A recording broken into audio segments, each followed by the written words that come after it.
Buenas tardes. Estamos ante un nuevo teatro crítico, precisamente hoy para hablar de un tema importantísimo como el que titulamos bajo el rótulo Funíver en el espacio de la iberofonía. Y para ello estamos aquí, o tenemos aquí, a Frigdiano Álvaro Durantez, que es director de Relaciones Internacionales de Funíver y director de la Cátedra de Estudios Iberoamericanos y de la Iberofonía. Y en segundo lugar a Gustavo Bueno Sánchez, que es el director de la Fundación Gustavo Bueno, y yo mismo, que soy Marcelino Suárez Ardura y soy el director de cursos de la Fundación Gustavo Bueno.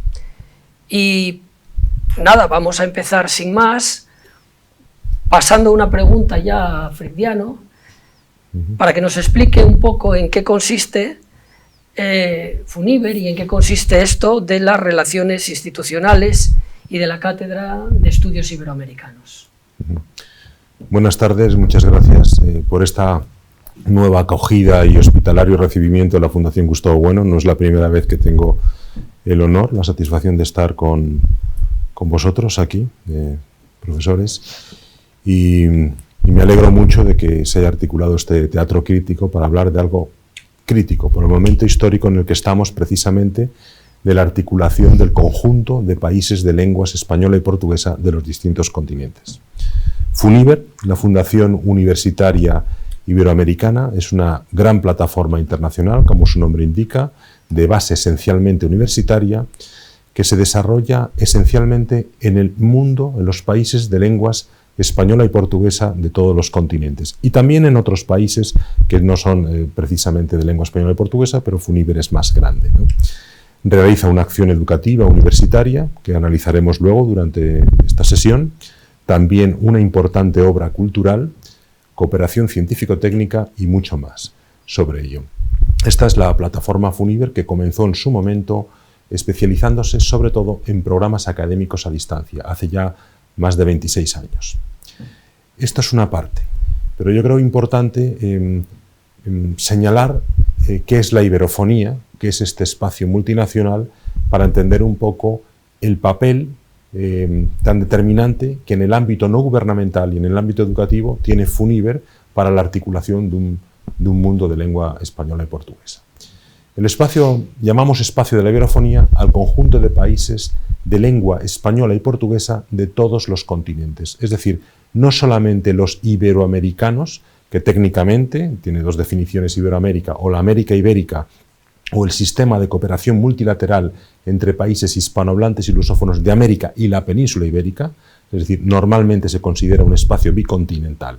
Pero cuando hablamos del espacio pan-ibérico, la partícula pan en griego, como todos saben, significa todos, o de la iberofonía, que hacemos alusión al conjunto de países de todos los continentes.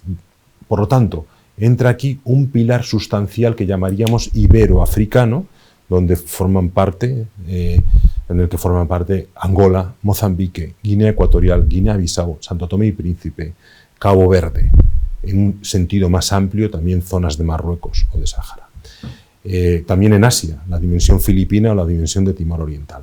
Pues bien, si existe todo un espacio de cooperación iberoamericano bien asentado en torno a las cumbres iberoamericanas u organismos internacionales como la Organización de Estados Iberoamericanos para la Educación, la Ciencia y la Cultura, la UNESCO Iberoamericana, o la OISS, Organización Iberoamericana de Seguridad Social, o la CONGIB, Conferencia de Ministros de Justicia Iberoamericanos, que tienen como ámbito de actuación y de cooperación el espacio técnicamente iberoamericano, de lengua española y portuguesa de América y Europa, nosotros proponemos, y además no es solamente una propuesta, sino que es una tendencia real que está ocurriendo ya a niveles intergubernamentales y a niveles no gubernamentales, existe, como digo, una tendencia a ampliar esta cooperación hacia el resto de países de lenguas ibéricas que no están en el sistema iberoamericano, que son los 6 países africanos que he señalado, además de Timor Oriental en Asia.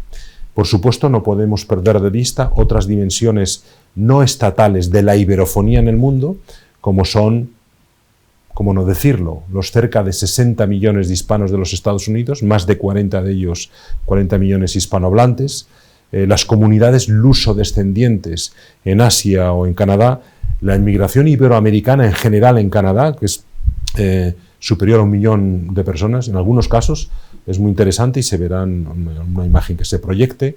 Vemos como en Canadá, que es un país de lengua oficial inglesa y francesa, hay lugares y provincias donde la segunda lengua es el español por causa de esta cuestión de inmigración iberoamericana, pero ahora hablaremos también de las lenguas. ¿Y por qué la iberofonía? ¿Por qué asociamos el español y el portugués? Porque estas dos lenguas son los dos únicos grandes idiomas internacionales, grandes en términos cuantitativos. Todas las lenguas son grandes en su dignidad y en su cualidad, pero estamos hablando de grandes en términos cuantitativos, habladas cada una de ellas por más de 100 millones de personas, que son al mismo tiempo y en líneas generales recíprocamente comprensibles. Esto no ocurre con cualesquiera otras lenguas en la comunidad internacional de nivel global. Por ejemplo, grandes lenguas latinas como el italiano o el francés no se entienden entre ellas. Grandes lenguas germánicas como el alemán y el propio inglés tampoco son intercomprensibles. Incluso si pensamos en la lengua árabe, en el mundo técnicamente arabófono, el árabe común hablado en territorios de Marruecos, llamado Darija, no es comprendido en Arabia Saudí o en Jordania. Para que saudíes y mauritanos o jordanos y marroquíes se puedan entender en su lengua árabe, tienen que recurrir al árabe clásico, que es como si entre españoles y brasileños tuviésemos que hablar en latín. Por tanto, somos ese primer bloque geolingüístico del mundo. Veremos por qué y en base a qué parámetros. Somos cerca actualmente de 900 millones de personas. Los últimos datos esgrimidos en la propia cumbre iberoamericana de Santo Domingo hace 1 año y 2 meses, datos facilitados por el Instituto Cervantes y el Instituto Camões, indican que ya somos más de 863 millones de iberófonos en el mundo. Esto es una cifra absolutamente extraordinaria. En una treintena de países en todos los continentes, 10ª parte de la población mundial, grosso modo, 5ª parte de la superficie del planeta. ¿Y por qué primer bloque geolingüístico del mundo? Porque una cuestión es el bloque y otra es la lengua franca. Seguramente que muchas de las personas que están escuchando esta conversación dirán, bueno, ¿dónde queda el idioma inglés, que es la lengua franca internacional? Efectivamente, lo es la lengua franca internacional, como lo fue el arameo en su día o como lo ha sido el suajili en África Oriental. Pero son conceptos distintos. La consideración de primer bloque geolingüístico para la iberofonía, vamos a llamarla así, para la iberofonía, deriva de la contemplación de 2 parámetros fundamentales. Uno, la lengua materna, y otro parámetro, el estatus y la presencia y proyección internacional. Si atendemos al primero, lengua materna, y nos fijamos en el idioma inglés, por ejemplo, el idioma inglés como lengua materna es hablado por alrededor de, según estadísticas anglosajonas, unos 380-390 millones de personas. Por supuesto, una cifra absolutamente extraordinaria. Y el inglés, como lengua de presencia y proyección internacional, es abrumador. Eso ya lo sabemos. De hecho, es lengua oficial en alrededor de 55 estados de la comunidad internacional, cuando estamos hablando de 194 estados. Y, por supuesto, lengua de la mayor parte de los organismos internacionales relevantes, tanto del sistema de Naciones Unidas como de todos los sistemas regionales. Una presencia importantísima, por eso es lengua franca. Si pensamos ahora en el chino mandarín, como otra de las grandes lenguas en el mundo, no diríamos internacional, como lengua materna es hablado por alrededor de 950 millones de personas. Una cifra extraordinaria como lengua materna. Pero en cuanto al segundo parámetro, dimensión y proyección internacional, realmente no sobrepasa las fronteras de un gran país.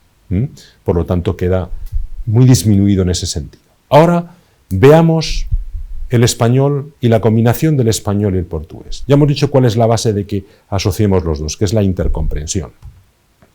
Y que actuamos como un bloque de intercomprensión, ¿no? Un solo bloque lingüístico. Ya veremos cómo lo mencionaron los jefes de Estado y de Gobierno iberoamericanos. Ya en el año 1995 lo percibieron y en una cumbre iberoamericana en Bariloche, Argentina, lo llamaron base lingüística común. El español y el portugués, juntos, no por separado. Esto es extraordinario, ¿no? Porque se está hablando de una sola lengua de facto en la intercomprensión, ¿no?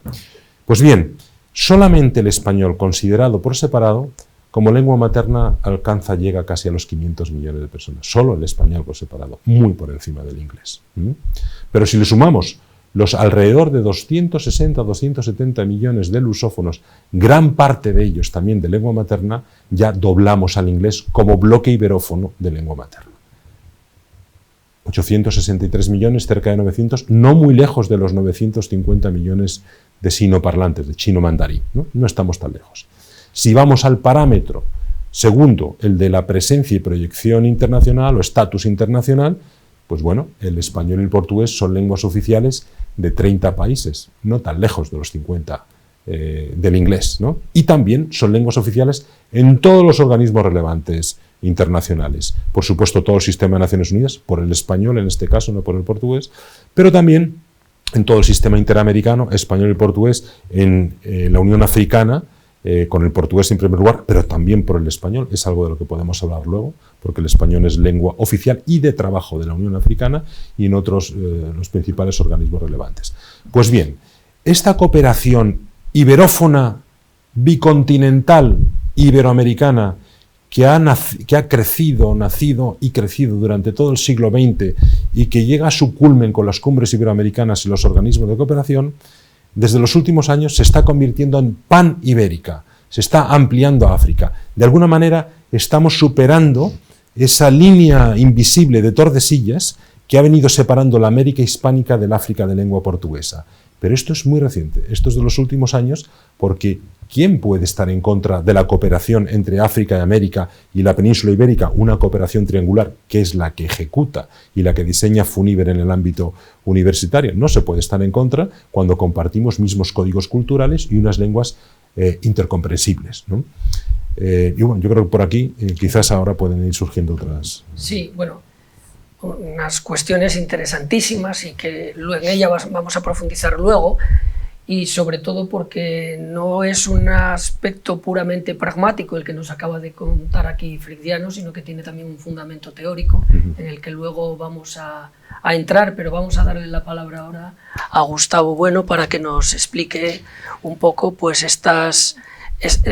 diríamos la naturaleza concreta de estos aspectos, de estas líneas teóricas que se realiza, por decirlo así, entre la Fundación Gustavo Bueno y FUNIBER, y que se realiza de alguna manera esta cuestión de la iberofonía, ¿no? Sí, pues voy a hacer a comentar esto en dos partes. Una primera es la novedad que supone FUNIBER en cuanto estructura universitaria que afecta al espacio global que ha mencionado Fricdiano, a la iberofonía.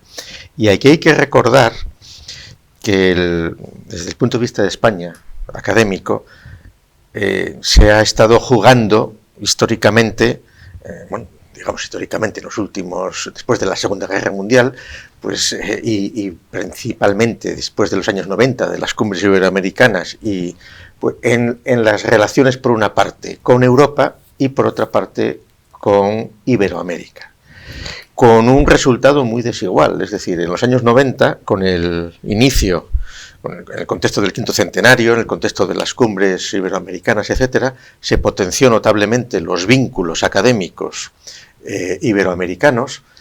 España concedió muchísimas becas a estudiantes iberoamericanos, pero eran becas que se concedían más por motivaciones políticas que propiamente académicas. O sea, prácticamente se sabía que iban a ser fracasos académicos. De hecho, docenas y cientos de becas que se dieron para favorecer que se doctorasen en España muchos de aquellos becarios, los resultados de doctores realmente constituidos después de esas becas fue muy pequeño. Y de hecho hubo también un cierto rechazo por parte de determinados académicos y disciplinas académicas de empezar a rechazar esas becas iberoamericanas, queriendo mirar al papanatismo europeo o norteamericano, al inglés. Eso se ha visto en todas las universidades. Entonces eso es una ceguera fruto de la subordinación, del colonialismo académico del inglés, que tantas disciplinas y tantos colegas han sufrido, y tantas directrices universitarias. Por ejemplo, pues en las áreas de filosofía, exigir la publicación publicación de libros en inglés, de artículos en inglés. Es decir, es un papanatismo absoluto, pero que ha determinado académicamente, pues en buena medida, la decadencia de muchos de los estudios, porque al querer aplicar esos criterios cuantitativos, bibliográficos, bibliométricos de calidad a disciplinas, pues qué sé yo, como la botánica o como el derecho, que por su propia naturaleza están circunscritas a los estados nacionales, fundamentalmente, pues ahí hubo desajustes, porque no es lo mismo la necesidad, o el marco nacional que tiene la historia, que tiene el derecho, que tienen determinadas disciplinas científicas descriptivas, que están circunscritas a los entornos geográficos, pues con disciplinas universales, como puede ser la química o la física, que juegan con otras reglas. Entonces, en este sentido, habría que decir que el sistema de universidades públicas españolas, pues en estas líneas no han sido capaz de articular ni siquiera, por una parte, ha sido frustrado los proyectos iberoamericanos, y por otra, pues todos sabemos el carácter puramente ornamental y puramente político del programa Orgasmus, donde miles y miles, pues, de estudiantes, pues, se intercambiaban por Europa, pero donde políticamente lo de menos era los resultados académicos, sino que lo que ahí se estaba buscando políticamente, pues, era de los intercambios de otro tipo, para intentar llegar, pues, a una armonía europea, que lo que ha traído consigo, pues sí, son, pues, muchísimos matrimonios mixtos, pero que no han dado ni un paso más en términos de querer crear una supuesta unidad europea que no existe, porque en Europa se está dividido por montones de lenguas, de religiones, etcétera, etcétera. En este sentido, aquí la novedad del impulso que FUNIBER está dando a la potenciación de estructuras académicas en el ámbito de la iberofonía es totalmente revolucionaria. Es decir, FUNIBER tiene ahora una universidad en Europa, en España, en Santander, la Universidad Europea del Atlántico, tiene una universidad en Puerto Rico, tiene una universidad en México, otra en Colombia, y tiene una en Angola. Tiene una universidad en Angola, que tiene 3 años, está en su 3er año, y tiene, y sus redes se extienden, como se ha dicho, pues a Asia, África. Luego hablaremos de esto.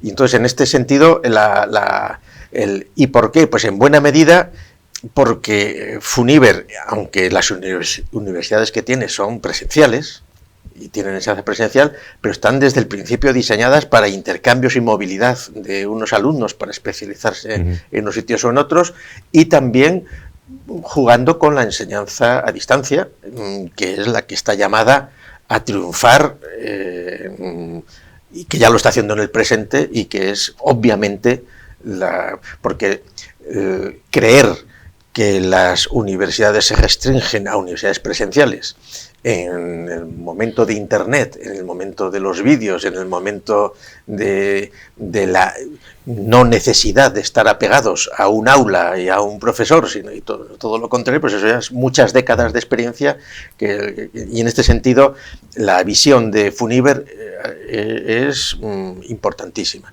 En cuanto a la segunda pregunta, nosotros, como pueden saber quienes hayan seguido las actividades de la Fundación, pues desde hace más de 2 años y unos meses, tenemos, la Fundación Gustavo Bueno tiene un convenio de colaboración con FUNIBER y también con algunas de las universidades de la red de FUNIBER, concretamente con Con la Universidad Europea del Atlántico, pues ya ha terminado las primeras promociones del experto en fundamentos de filosofía, ya han terminado y estamos muy contentos del éxito de estos primeros alumnos que han terminado los 11 meses o los 12 meses del curso, y dentro de un mes o un mes y medio pues se pone en marcha una maestría en filosofía del presente, que se hace con la universidad, con UNINI, con la Universidad Internacional Iberoamericana, que está en Campeche, en México, acorde a la legislación mexicana. Tiene ya reconocido el RVOE, el reconocimiento de validez oficial de estudios, según el Ministerio de Educación Superior de Educación Pública, ¿no? La Secretaría de Educación, la SEP, la Secretaría de Educación Pública de México, y entonces que está previsto pues continuar con un grado en filosofía y con los doctorados en filosofía. La ventaja de hacer todo esto a través de FUNIBER es que esos mismos cursos son susceptibles de ser reconocidos por otras universidades del grupo, y no se descarta, a pesar de la intercomunicación entre el español y el portugués, pues hacer versiones en lengua portuguesa de algunos de estos cursos también, para atender más cómodamente a los lusoparlantes. Y en este sentido, digamos, nos sentimos orgullosos de estar colaborando con FUNIBER desde los inicios de esta expansión más amplia por la iberofonía, en aspecto en el cual Frigdiano Álvaro pues es uno de los principales campeones, como veremos. Sí, bueno, con vuestro permiso y sin ánimo de hacer de moderador de este debate, pero explicar de alguna manera, pues efectivamente el experto se titula Fundamentos de Filosofía y tiene un acopio de asignaturas de filosofía. Está muy bien vista la rotulación de Fundamentos de Filosofía, porque es una fundamentación de la filosofía desde la perspectiva del materialismo filosófico, que es la doctrina que profesamos aquí, filosófica, aquí en la escuela, y acoge un elenco de asignaturas obligatorias más una serie de asignaturas optativas, unas asignaturas obligatorias que van desde pues filosofía de la religión, o filosofía de la estética, o filosofía moral, o gnoseología, ontología, etcétera. Y es interesante observar cómo este curso ya ha dado pie pues a que muchos de los estudiantes pues sean pues de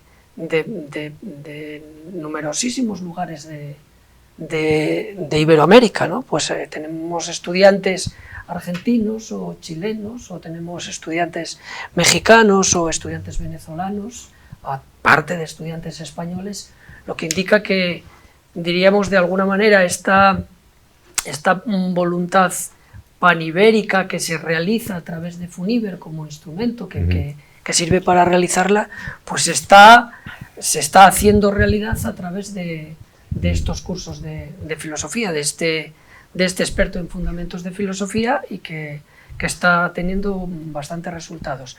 El proyecto actual, siguiendo en esta tónica, es el de la maestría, que estará a punto de salir, no sabemos cuándo, pero que estará a punto de salir, y que esta maestría, pues como corresponde al carácter de un máster, pues ya no son 12 meses, que es el tiempo que se estipula para un curso como el de Fundamentos, sino que ya serán pues 24 meses, y que va a tener también un trabajo de fin de máster, eso que se llama hoy día el TFM, ¿no? de finales de los estudios, y que se titula Filosofía del Presente, y que recoge, aparte de numerosas asignaturas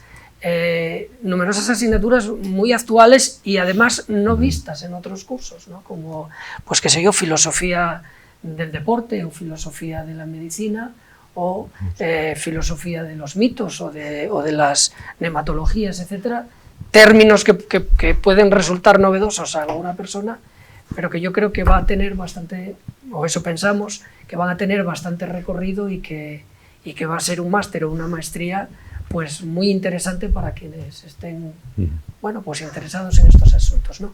Pero bueno, quería frenar aquí esto y comentar a nuestro público que las cuestiones sobre las que ha hablado Friediano antes, desde luego están sustentadas al menos en una base teórica, en un estudio que se expresa en su libro Iberofonía y Paniberismo, definición y articulación del mundo ibérico, que es su tesis doctoral y que se ha representado en un voluminoso libro, y quería pues darle la oportunidad para que nos hablase de esta fundamentación, de cómo surgió la idea y de lo que significa en lo que nos has estado hablando. Con mucho gusto. Sí me gustaría decir antes que, en relación con lo que ha manifestado Gustavo, el profesor Bueno, y tú también, estamos en Funiver muy orgullosos también, muy satisfechos de esta vía abierta hacia los fundamentos de la filosofía y hacia los fundamentos de nuestra cultura y civilización, porque es cierto que manejamos un sistema educativo en base a esa afinidad lingüística y cultural, pero tenemos cursos de ingeniería, muchos cursos técnicos, y faltaba quizás la base fundamental del pensamiento y de lo que nos une en las raíces, ¿no? Por eso estamos muy orgullosos de esta colaboración que se inició hace poco más de 2 años y ya tiene unos frutos tangibles extraordinarios. La maestría va a empezar enseguida, ¿no? También. Sí quería decir que además de las universidades que ha mencionado el profesor Bueno, también está aprobada y ya en construcción la Universidad de la Romana en la República Dominicana y otros proyectos interesantes también, y que el sistema tanto está volcado en la educación a distancia como en la presencial. Varias universidades en la presencial, varias en la universidad a distancia. Quizás sobre ello podemos volver luego como estos mecanismos. Pero me preguntabas por lo que es esta idea, estos fundamentos, este esfuerzo, ¿no?, de muchos años. Y realmente yo comencé muy joven, con 20 y tantos, ¿no?, impulsando esta idea de una manera casi intuitiva, ¿no? ¿Cómo es posible que se esté asociando el mundo de lengua española y portuguesa de 2 continentes y no del resto del mundo? Podemos empezar por ahí. Hay unas razones históricas, hay unas razones políticas, otras en el ámbito diplomático y multilateral, y yo realmente comencé a trabajar esta hipótesis, como se diría en portugués, ¿no? De hecho, en 1995, yo tenía 26 años, creé la Sociedad Paniberista Española, que poco tiempo después le amplié la denominación por una cuestión ya más política, para poder moverme mejor y ser más comprensible en otros países, Sociedad Paniberista Iberófona Española. Pero esto fue creado en 1995, poco tiempo después, unos meses después, en 1996, estuve en Mozambique de una manera, en fin, casi aventurera, ¿no?, en aquel tiempo, casi sin hablar portugués. Y este dato es interesante porque aquí está la base, que la intercomprensión hacía posible que alguien pudiera hablar de esta posibilidad directamente en español en un país como Mozambique, que da al Océano Índico, y resultó interesante a las autoridades del país con las que pude interactuar ya entonces, ya hace casi 30 años, ¿no? Bien, muchas cosas han ocurrido desde entonces. Entonces realmente esto se va construyendo, pero es una realidad.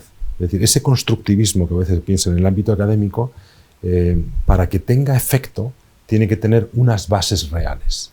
Dicho de una manera muy sencilla, si Brasil hablase alemán, no habría paniberismo, no habría iberofonía, porque no se entendería nada lo que hay en Brasil.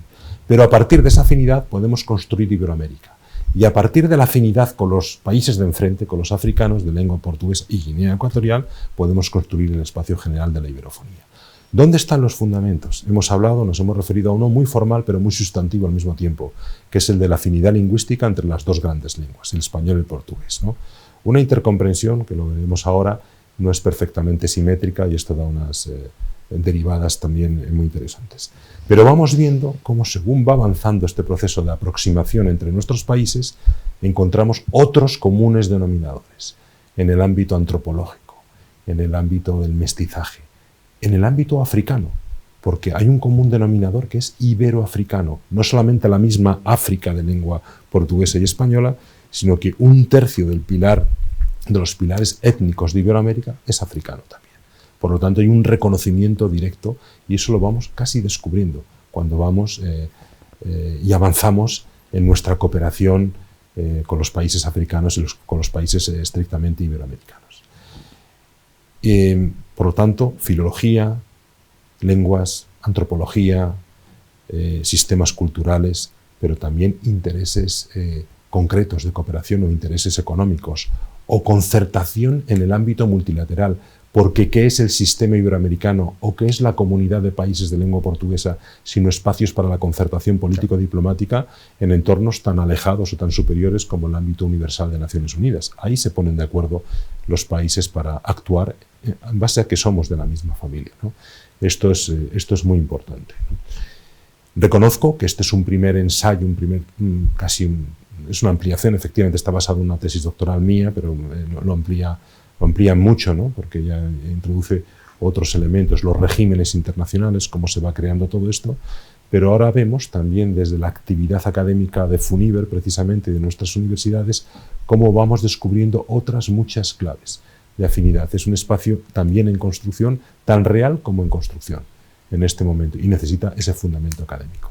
Me he referido por un momento a esta intercomprensión entre nuestras lenguas, creo que es un dato muy importante, porque seguramente que las personas que nos escuchan, algunas hispanohablantes dirán, bueno, yo no entiendo tan bien el portugués o cómo es esto. Bien, hay que hacer varias precisiones al respecto. Hay una intercomprensión general entre las dos lenguas, correctamente habladas, correctamente escritas. Podemos poner miles de ejemplos como en nuestra propia lengua podemos no entender una variedad determinada a pocos kilómetros de aquí o de otro lugar. Eso es otra cuestión, ¿no? Pero hay una intercomprensión general. Lo que ocurre es que como no estamos en el ámbito de las ciencias exactas, esta intercomprensión no es perfecta, es asimétrica. Es decir, en este caso, el hablante de portugués, el lusófono nativo, entiende mejor el español que el hispanohablante el portugués, por una cuestión fonética del idioma español, que es un idioma mucho más claro en ese sentido, en la cuestión fonética, ¿no? Esto tiene unas derivadas muy interesantes y muy importantes que debo mencionar porque a veces suscitan interpretaciones, malas interpretaciones, un cierto desconocimiento de interpretaciones que van más allá de lo puramente lingüístico para ir a lo político o a lo cultural. Y es que, efectivamente, el lusófono nativo entiende de una manera bastante clara el español, pero lo contrario no ocurre. ¿Cuál es la consecuencia? Que el lusófono nativo tiene una ventaja subjetiva, en el sentido de que puede ir a México y entender el español, o puede ir a Chile, o puede ir a otro lugar. Sin embargo, la ventaja objetiva es para la lengua española, que es la lengua que se entiende en México, en Argentina y en Mozambique. El portuñol, ¿saben que esta palabra se acaba de aprobar en la Real Academia Española en el sentido de una derivación del portugués hacia el español? ¿Por qué? Porque el hablante, el lusófono nativo, cuando interactúa en países hispanohablantes, aunque entiende perfectamente el español, para ser entendido tiene que transformar el portugués hacia el español. Mientras que el español no necesita transformar el español hacia el portugués para ser entendido. Esta es la simetría de la que hablo, que tiene una parte subjetiva y una parte objetiva. De ahí que técnicamente el portuñol es una derivación es un portugués transformado hacia el español, por causa de esta intercomprensión. Bien, esto hace que el espacio de la iberofonía corresponda también con el espacio de comprensión directa del español, pero sobre todo pone de relieve que no somos 600 millones de hispanohablantes o 270 millones de lusófonos, somos casi 900 millones de iberófonos en todo el mundo y la cooperación entre las dos grandes lenguas ibéricas, portugués y español, es fundamental en este sentido. Fíjense que llegamos a cómo surge todo este trabajo a partir de casi como se diría en lenguaje periodístico, una percha filológica, una percha de intercomprensión, y de ahí surgen todo un sistema de organismos iberoamericanos, porque Iberoamérica es iberofonía. Lo que estamos haciendo es ampliarlo a África en este momento, ¿no? De ahí surgen miles de posibilidades. Imaginemos si podemos trabajar en los fundamentos profundos de todo ello. Yo he tenido la fortuna de viajar últimamente con frecuencia por países que llamaríamos iberoafricanos, como Angola, como Santo Tomé y Príncipe, como Cabo Verde, como Guinea Ecuatorial, y podemos ver claramente ese potencial y ese interés desde allí y ese reconocimiento del africano en el iberoamericano en torno a que comparten muchas cosas, también sus mismos pueblos, ¿no? Está por construir en el ámbito económico. A veces se me ha preguntado, bueno, pero esto tiene un potencial en el Atlántico Sur económico y todo eso. Sí, para ello están los economistas para que lo vayan trabajando. Esto lo estamos haciendo entre todos, pero que evidentemente no podemos restringir la gran cooperación iberoamericana tan fructífera de una civilización mestiza, humana, como hemos hablado muchas veces, esa hispanidad, esa iberofonía iberoamericana, no la podemos dejar restringida a un continente o dos, sino que tenemos que, para darle precisamente esa mayor universalidad, estar en África, porque es de justicia y porque es bueno no solamente para todos nuestros países, sino incluso para la comunidad internacional. Porque los tres efectos principales de la articulación del espacio iberohablante en el mundo son, por un lado, mayor visibilidad e influencia a cada uno de los países que lo componen y al conjunto. Esta cooperación horizontal y triangular, me gustaría hablar ahora de ella respecto a la que hace FUNIBER, ¿no?, entre África, América y la península ibérica, una triangulación que en el caso universitario vemos que tiene que ver con la movilidad de profesores, alumnos y todo ello. Y en tercer lugar podríamos señalar los beneficios económicos de esta interconexión y en cuarto lugar algo que afecta a la comunidad internacional en su conjunto, porque la articulación de la iberofonía, de ese primer bloque geolingüístico del mundo, es fundamental de alguna manera para equilibrar, compensar toda esa tendencia homogeneizante que existe en la actualidad de una globalización casi exclusivamente vinculada a los parámetros anglosajones a la lengua inglesa. Y no será el árabe, ni el ruso, ni el francés quienes puedan equilibrar esto, sino el bloque de la iberofonía sobre todo. Sí, recordar o decir a quienes no lo sepan que este libro, aparte de su versión en vegetal, se puede leer y consultar en versión PDF gratuita, sí. Y buscando por internet o sin ir más lejos en las páginas de las lecciones que Feliciano ha ofrecido en la Escuela de Filosofía de Oviedo, en la página de la Fundación, están los enlaces a su libro, que lo tenemos allí para descargarlo perfectamente, sí. Que cualquiera lo puede ver sin ningún problema. Sí, bueno, yo quería comentar también, porque bueno, no sé qué os parecerá a vosotros, pero respecto al libro también, ¿no? Porque cuando en su momento pues lo leí, pues me llamó mucho la atención la perspectiva geopolítica que se emplea aquí, que es una perspectiva geopolítica distinta o contradistinta, para emplear este término, a la de otros manuales de geopolítica, que se basan más, pues por ejemplo, en cuestiones de tipo político genérico, democracia, autoritarismo, o para clasificar los estados del mundo, etcétera, ¿no? Estoy pensando, pues, por ejemplo, en algunos manuales de geopolítica de estilo anglosajón o de estilo francés que no interpretan desde esta perspectiva, que esta perspectiva parece como si fuese más genérica, pero sin embargo sí que tiene unos fulcros, por decirlo con términos nuestros, en los que agarrarse, que son fulcros de realidad, que son los fulcros de la lengua que realmente hablan los hablantes, sino que los otros criterios pueden ser de otra índole, ¿no? Sin duda a estos criterios que se emplean aquí hay que añadir otro tipo de criterios de otro carácter, pero bueno, me llamaba la atención en su momento este tipo de líneas para construir el sí, gracias, de enfoque quizás, ¿no? De enfoque, porque efectivamente la cuestión es que es una geopolítica sostenida sobre una base civilizacional, no sobre una base de poder, ni sobre una base de categorías politológicas, cualesquiera, ¿no? En el mundo realmente podemos identificar 6 o 7 grandes comunidades de base cultural, que coinciden bastante con las clásicas civilizaciones. Toynbee o incluso Huntington los van definiendo. Claro, volvemos a lo de antes. Esto no es una categoría de ciencias exactas, es discutible dónde llega y dónde termina o dónde empieza una civilización y otra. Pero justamente de estas hay civilizaciones y hay lo que podríamos llamar comunidades postimperiales. Perdón por la digresión un poco académica, pero creo que puede ser pertinente, ¿no? Porque encontramos bloques de naciones, asociaciones de naciones, vamos a llamarlas así, que encuentran sus referentes identitarios en alguna medida, de lengua oficial, de carácter constitucional, etc., incluso en sus contornos geográficos, en la existencia pretérita de un imperio ultramarino colonial. Ejemplo, la Commonwealth. Pero la Commonwealth, que es una reproducción del Imperio Británico en 1945, si cogemos una imagen y otra, se superponen y no sabemos a qué nos estamos refiriendo, es prácticamente igual, no es una civilización, no tiene caracteres profundos civilizacionales. Nigeria no pertenece a la misma civilización que Canadá, de ninguna manera, ¿no? Entonces, sin embargo, el mundo iberoamericano prácticamente es la misma civilización, y por esa extensión iberófona en países donde hay una presencia ibérica de 500 años y un gran mestizaje, sí hay una base civilizacional en todo él, ¿no?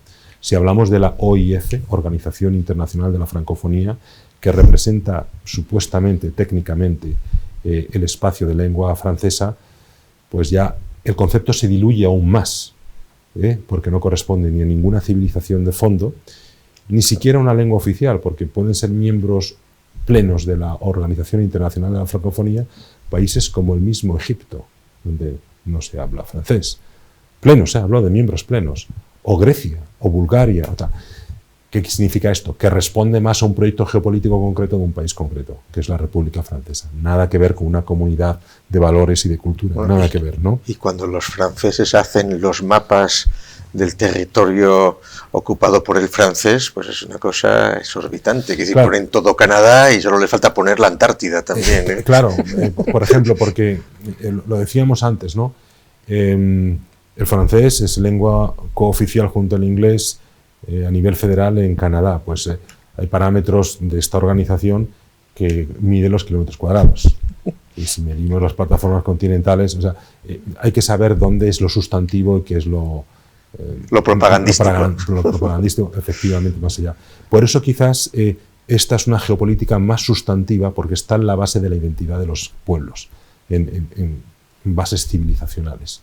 Y este mundo de la iberofonía, mundo panibérico, Iberoamérica ampliada, con la sustancial presencia de Iberoáfrica, marca un nuevo concepto en el mundo. Bueno para todos, porque para la diversidad cultural y lingüística de la comunidad internacional, porque es el único bloque que lo puede... Sí. Y que además hay que recordarlo, fundamentalmente, buena parte de esa unidad viene de su carácter católico, histórico, aunque por las presiones y por las luchas fundamentalmente de los otros bloques geopolíticos en lucha, pues la penetración pues protestante, etcétera, etcétera, y pues eso está operando y funcionando, junto con también toda la tendencia a querer romper esa unidad española y portuguesa con los intentos fundamentalmente movidos desde fuera, pues del indigenismo, de potenciar los particularismos locales, etcétera, etcétera, que eso es una realidad que está operando y ante la cual lo tienen muy difícil también, porque las tendencias con los medios de comunicación, etcétera, etcétera, es que son proyectos más de voluntarismo fragmentario que de realidad efectiva. El otro día, por ejemplo, en estas cuestiones ideológicas, me comentaban cómo ¿cómo se llama? El quichua y el aymara en Bolivia, financiado por ONGs y dineros de Bélgica, les han logrado convencer a ideólogos aymara de Bolivia de que deben dejar de utilizar el alfabeto latino, que al fin y al cabo es eurocéntrico, para la transcripción del aymara, que evidentemente desde el siglo XVI está hecho por autores españoles y en caracteres latinos. Y se están queriendo reinventar un alfabeto, pero además ideológicamente que proceda de caracteres chinos e indios de la India. Y eso lo están auspiciando desde Europa, claro, para confundir todavía más a los que están bajo el control de ONGs y de instituciones académicas interesadas en fragmentar la realidad en este caso de Bolivia, etcétera, etcétera. En esas estrategias y en esos delirios ideológicos estamos, ¿no? Sí, bueno, lo que está claro es que las verdaderas plataformas lingüísticas en el mundo actual pues son la indoeuropea, la sino-tibetana, quizás la semito-camítica, el árabe, pero otras lenguas como el tano-azteca o las níger-cordofánicas, esas pues que son las del tronco Níger, pues Namibia, el centro de África fundamentalmente, pues ese tipo de lenguas prácticamente no tienen una presencia internacional como lo que estamos diciendo, ¿no? Nuestra lengua se incluye, por decirlo con tus palabras, en esta plataforma iberófona, que es la que de alguna manera pues triangula África, Iberoamérica y Europa en el sentido de la península ibérica, Portugal y España, y en eso querías profundizar un poco más, según nos decías antes. Sí, me preguntabas un poco por los fundamentos de todo ello, ¿no? Precisamente por eso, por cierto, pocos días después de la conferencia del 7 de febrero aquí, en 2022, se constituyó la Cátedra FUNIBER de Estudios Iberoamericanos y de la Iberofonía, a la que quiero hacer mención, porque es un marco académico interdisciplinar, interuniversitario, intercontinental, bilingüe. Ya solamente por esto es muy singular, pero sobre todo porque es la primera cátedra del mundo que tiene como objeto de estudio para fundamentar toda esta cuestión el mundo de lengua española y portuguesa sin excepciones geográficas. Esta cátedra está constituida por la Universidad Europea del Atlántico y la Universidad Internacional Iberoamericana de México, con la que la Fundación Gustavo Bueno tiene estos acuerdos, ya estas realizaciones, por la Universidad Internacional Iberoamericana de Puerto Rico, por la Fundación Universitaria Internacional de Colombia y por la Universidad Internacional de Ocuansá de Angola, además de la nueva Universidad de La Romana. Estamos en FUNIBER muy orgullosos de, a través de este instrumento académico compartido por nuestras 6 universidades de la red propia más impulsada directamente, para ir construyendo académicamente todo este espacio, ¿no? Has mencionado la península ibérica, un momento, todo aquello. Claro, dentro de este mundo ibérico o de la iberofonía, espacio panibérico es la definición más correcta, o sería pan-iberófono, pero ya casi resulta un neologismo difícil de entender, pero panibérico, paniberófono, pues hay diferentes subgrupos, evidentemente. Hablamos del Cono Sur, de Mercosur, de los países de África Austral, de la propia península ibérica. Quiero mencionar que en la península ibérica somos 3 estados soberanos, España, Portugal y Andorra también. Y Andorra, que puede pasar desapercibida por una cuestión de dimensión y de peso específico, etc., pues curiosamente es el país más iberófono del mundo. Las lenguas más habladas, iberófono en el sentido más amplio, las lenguas más habladas, aunque solamente el catalán, que es una lengua ibérica y una lengua española, aunque solamente el catalán es lengua oficial, el castellano es la lengua hablada generalizadamente en el Principado de Andorra. Según las estadísticas, según los datos y dependiendo de los años, más hablada que el catalán por cuestiones de inmigración. En este momento quizás es más el catalán que el castellano, lo mismo. Pero es que la tercera lengua más hablada es el portugués, muy por delante del francés. Lo que hace de este pequeño principado ibérico, de Hispania, de la península ibérica, el país en términos relativos más iberófono del mundo. No en vano celebró justo en post-pandemia una cumbre iberoamericana que tuvo un formato casi virtual por causa de la pandemia. Participaron los jefes de Estado de España, Portugal y el jefe de gobierno de Andorra, además de la Secretaría Pro Tempore que había preparado previamente la cumbre y que la iba a preparar después. O sea, fue una cumbre restringida, pero se hizo valer la iberofonía, justamente la iberofonía de Andorra. La gran iberofonía, siendo un país técnicamente de lengua oficial catalana, que es una lengua española, pero se hizo valer que es que aquí hablamos español y portugués. En ese pequeño país de la península ibérica, que si bien es cierto que tiene fronteras físicas con España y Francia, se considera también que tiene una frontera cultural con Portugal, en base a la gran cantidad de migración.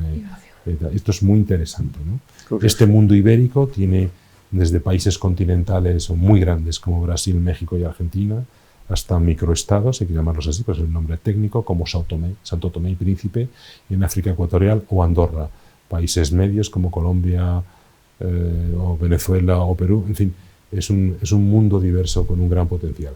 En África hay que destacar siempre Angola como el gran país ibero-africano, con un interés inmenso en el concepto iberoamericano y en esta vinculación. El año pasado, febrero de 2023, tuvo lugar la visita de Estado de los Reyes de España, Angola, que fue la primera visita del rey Felipe a un país de África subsahariana, y no por casualidad el gran país de lengua ibérica. Y ya se ha hablado en sintonía sobre esta cuestión de la iberofonía al más alto nivel, ¿no? El propio João Lourenço, presidente de la República, así lo ha expresado, y Su Majestad el Rey también en discursos públicos, quiero decir, o sea, no estoy hablando de nada así, ¿no? Es un gran potencial y es una inmensa ilusión, ¿no? Y es muy interesante cómo esta afinidad hispanolusa iberófona, que en otro momento hemos tenido oportunidad de expresar en todos los sitios que se está produciendo, tanto a nivel oficial como a nivel no gubernamental, sí ha sido identificada desde fuera de nuestro espacio, como suele ser común, claro. Y precisamente ámbitos de estudio de China y de Francia, porque Francia entiende la geopolítica y sabe que la unión del español y el portugués hace un espacio formidable. No, ahí lo dejo.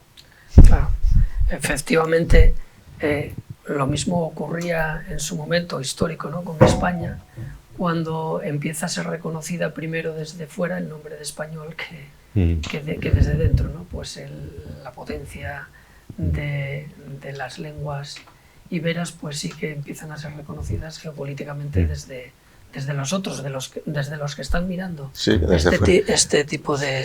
Diana, yo te quería preguntar, como has estado hace poco en Guinea Ecuatorial, ¿cómo ves la situación de Guinea Ecuatorial ahora en estos sentidos? Y has estado allí no de turismo, sino como Funiver, ¿no? Claro. ¿Qué se puede saber? Hay muchas cosas, realmente interesante y porque no hay que decir, Guinea Ecuatorial está en la francofonía, en la lusofonía, y es un país de lengua española, sí, principalmente, ¿no? Sí.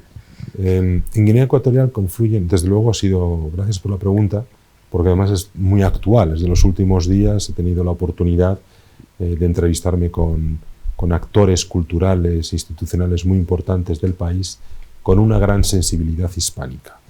Hay que entender que Guinea Ecuatorial acumula una serie de singularidades extraordinarias, geopolíticas, culturales, históricas, que verdaderamente merecería un estudio aparte, ¿no?, sobre esto. Pero en términos geopolíticos se ha sabido aprovechar esa singularidad muy bien. Guinea Ecuatorial, quiero señalar, es el único país no americano que pertenece como miembro pleno a organismos intergubernamentales u oficiales iberoamericanos. Esta es ya una singularidad. En la OEI, que es la UNESCO Iberoamericana, Guinea Ecuatorial es miembro pleno. Y ya veremos ahora los efectos que esto puede tener. También en la Organización Iberoamericana de Seguridad Social, que es un organismo público-privado, Guinea Ecuatorial está presente como único país africano de un sistema bicontinental que no es africano, que es americano-europeo, ¿no? Pero es que además es el único país, y siempre se dice, el único país de lengua oficial española en África, lo que no es poco. Y además han sido las autoridades diplomáticas de Guinea Ecuatorial, con mucho ahínco, y hay que reconocer, y mucho esfuerzo, quienes han conseguido que el idioma español, además de oficial en la Unión Africana, sea idioma de trabajo. La diferencia es que antes, mis interlocutores me lo explicaban, Guinea Ecuatorial tenía que pagar 70.000 euros por las traducciones, porque no era de trabajo. Cuando ya es de trabajo, se paga entre todos.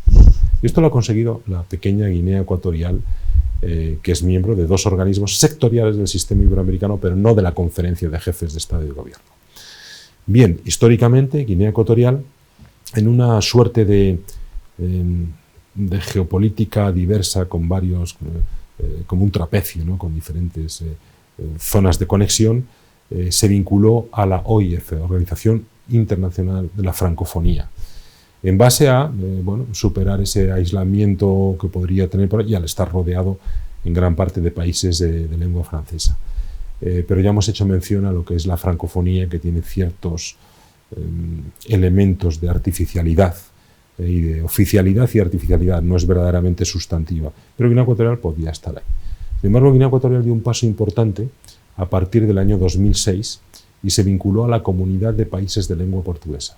Primero como observador asociado, ahora veremos las razones, después como miembro pleno, tras oficializar la lengua portuguesa.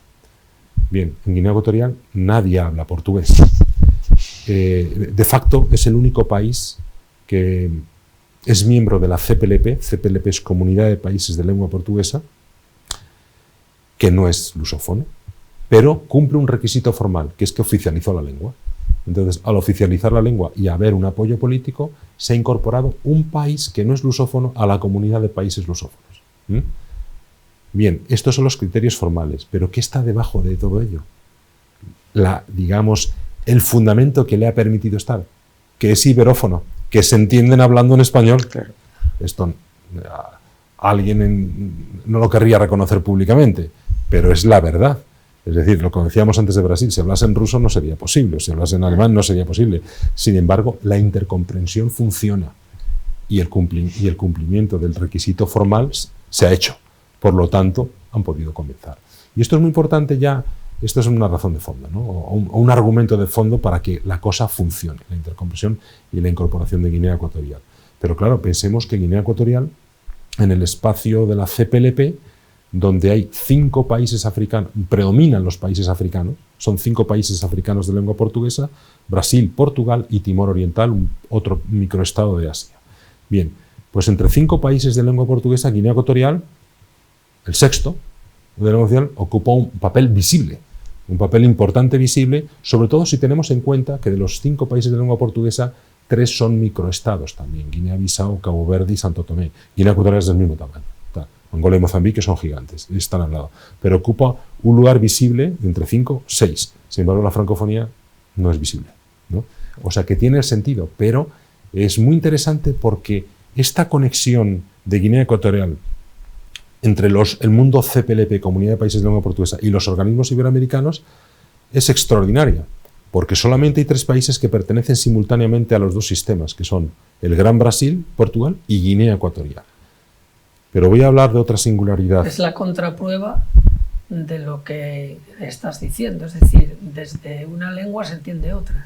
Sí. Entonces es la contraprueba de lo que sí. Efectivamente. No, es que funciona así porque es una realidad. No se puede poner puertas al campo. Entonces, hace unos años, ciertos interlocutores diplomáticos de algún país decían, no son lenguas parecidas, y te lo explicaban en portugués. Digo, por el amor de Dios, mientras uno hablaba en español, ¿no? Ahora ya todo el mundo se ha dado cuenta de que, utilizando nuevamente el dicho castellano, no se puede poner puertas al campo. Esta cooperación panibérica es irreversible. La cuestión es cómo hacerla y cómo articularla mejor. En eso estamos en la cátedra FUNIBER y nuestra actuación también institucional en lo que podamos ayudar a los países. Y aquí quiero decir que justamente... Pues te has quedado que faltaba algo de lo de Guinea. De Guinea Ecuatorial. Guinea Ecuatorial, al ser miembro pleno de la OI y de la OISS, de 2 organismos iberoamericanos, tiene una nueva clave para la articulación entera de todo el mundo de la iberofonía. Si mañana la República de Angola o de Mozambique solicita su incorporación a la OI o a la OISS, donde ya Guinea Ecuatorial es miembro pleno, la denegación de esta incorporación supondría una discriminación o hacia África o hacia la lusofonía, y no sería posible. Es decir, estamos en términos históricos a un clic de que el espacio iberoamericano se convierta en panibérico. Y puede que la llave la tenga Guinea Ecuatorial en colaboración con un país tan importante como Angola, que es un país que tiene una geopolítica propia, una verdadera nación en el corazón de África, de las más definidas, ¿no? Y con siglos de historia. Angola puede hacerlo, evidentemente se produciría un efecto cascada o tracción con el resto de los países de África. Estamos justo en ese momento histórico, a mi juicio, después del estudio que he podido hacer en todo este tiempo. ¿Y qué tendría que pasar para que ocurriese? Que haga así, que llame a la puerta a Angola, a la OEI o a la OISS. Puede ser meses, podría ser en cualquier momento, porque es una cuestión técnica. Pero muchas veces existen inercias Y pensemos en los países iberoafricanos, cuando lo repito para que los tengan en la cabeza: Angola, Mozambique, Guinea Ecuatorial, Santo Tomé y Príncipe. Luego en el mapa se podrá ver, ¿no?, en la pantalla. Guinea-Bissau, Cabo Verde. A un lado dejemos la cuestión de Marruecos, Sáhara, que ya entra en otra África no subsahariana, en África del Norte, y tienes una especificidad propia. Pero donde, por cierto, también tenemos sede, en la parte donde más se habla español, en el norte de Marruecos. Me refiero a Funiver. Estos países iberoafricanos, que tradicionalmente y durante un tiempo han sido llamados País PALOP, que es el acrónimo de País Africano de Lengua Oficial Portuguesa, PALOP. Pero debo decir que es una terminología, hay que tener tanto cuidado con las terminologías, que no es apreciada en esos países, ¿no? Porque evidentemente nadie quiere ser reducido a un acrónimo, porque son mucho más que un país africano de lengua oficial portuguesa. Pero así se utilizó, los PALOP, y se reunían entre ellos tal. Con la incorporación de Guinea Ecuatorial, que no es un PALOP, porque además esto lo escuché a un alto dignatario angoleño, es un país de la CPLP, pero no un PALOP, porque no habla el idioma portugués. Ya podríamos, por lo menos desde una perspectiva académica, conceptuar un espacio, un ámbito iberoafricano, que cuando se hace ya es para poder vincularlo al iberoamericano en la construcción de un espacio de cooperación más amplio. Pues bien, estos países no estuvieron históricamente en los esquemas de cooperación o de asociación iberoamericanos, porque durante la mayor parte de ese tiempo eran territorios coloniales de Portugal y alguno de España. Entonces era una categoría secundaria. De esto hablamos en la conferencia que tuvimos oportunidad de pronunciar aquí, ¿no? Y para un país tan grande, tan importante como Angola, que ha tenido 40 años de guerra entre la colonial y la civil, ¿cuáles fueron hasta 2002, que es cuando terminó la guerra civil de Angola, los principales referentes, actores internacionales para un país de esa magnitud?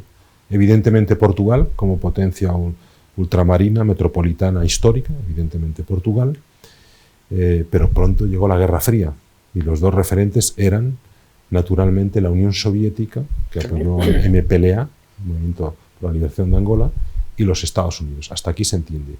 Y un cuarto actor muy interesante, Cuba, de lengua española, que es un brazo armado en su momento, en el marco del internacionalismo político específico castrista y cubano, pero en el marco de la Guerra Fría y con el apoyo de la Unión Soviética. Curiosamente, un país de lengua española, ¿no?, con una capacidad limitada, pues llegó a influir decisivamente en las identidades propias de Angola. Hay lugares en Angola, según se nos ha relatado, donde la alfabetización de los niños fue llevada a cabo directamente en español por cubanos durante aquel tiempo.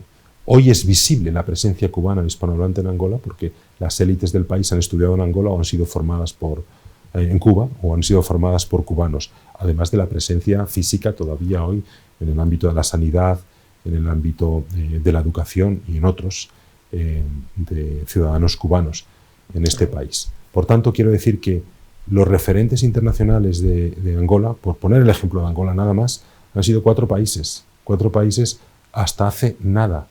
En ese sentido, están abriéndose a la comunidad internacional desde el último decenio y ya se han dado cuenta de que existe un mundo afín enfrente en todo el Atlántico, que va de Chile, pero es reciente, es tan reciente que es algo. Y ahora hay un fenómeno interesantísimo que tiene que ver con la afrodescendencia. Desde Angola en particular se descubre que esa gran dimensión bantú africana de Iberoamérica procede de ellos, es parte de su identidad. Y además, en concreto, hay que decir que la población afrodescendiente de Alabama hasta Chile, la que haya, la mitad procede del actual territorio de Angola, según se cree, según los estudios. Los portugueses tuvieron históricamente casi ese monopolio de facto de la trata negrera, y de los 12,5 millones de personas que fueron arrancadas del continente africano, 5,5 millones, 5.700.000 fueron trasladadas por los portugueses y vendidas en todo ese territorio. Y sobre todo salían de Angola. Bien, hoy Angola y otros países pueden verlo en un sentido de construcción de una identidad mayor y de una proyección en el mundo. Y ahora mismo hay un proyecto en la República de Angola en el ámbito del turismo para crear una ruta de la esclavitud, una ruta de aquellos vínculos porque están identificados los países iberoamericanos donde fueron de destino los angoleños. Y todo un proyecto para identificando los países, por supuesto Brasil, pero también Cuba, también Panamá, también Uruguay, también Ecuador, es decir, y vinculados directamente con Angola. Aquí se crea esa vinculación con la afrodescendencia ibérica, iberófona, iberoafricana, ¿no? en cómo vaya a ser. La expresión bien conocida de quilombo. Un quilombo, como se sabe, es una población articulada en América al principio, se dice, por esclavos huidos, libertos o huidos, que crean sus propias unidades políticas independientes de la corona portuguesa o de la corona española en los territorios.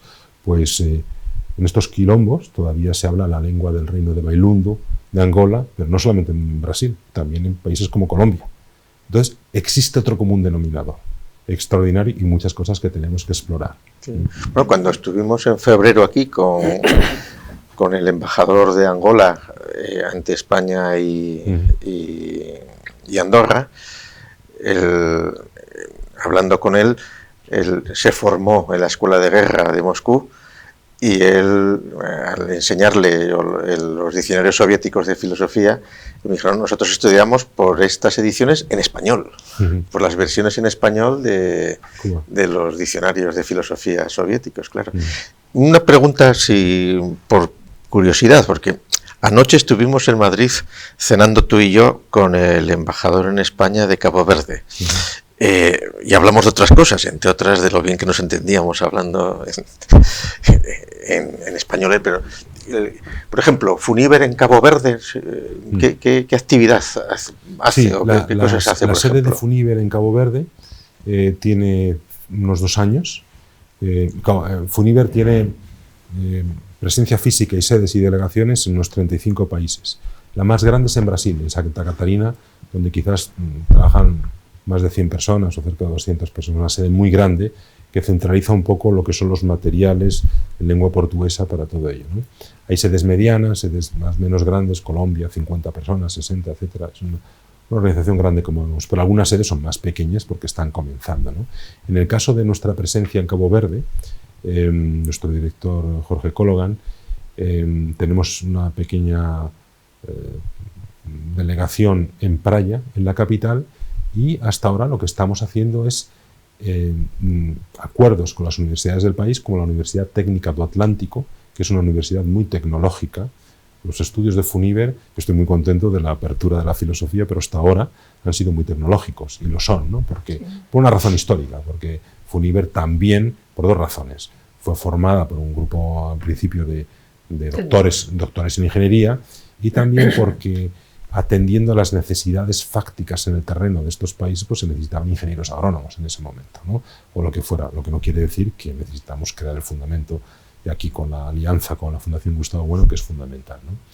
Entonces, en Cabo Verde hay vínculos, hay acuerdos ya firmados de doble titulación y otras cuestiones con la Universidad Técnica del Atlántico, en la isla de Mindelo,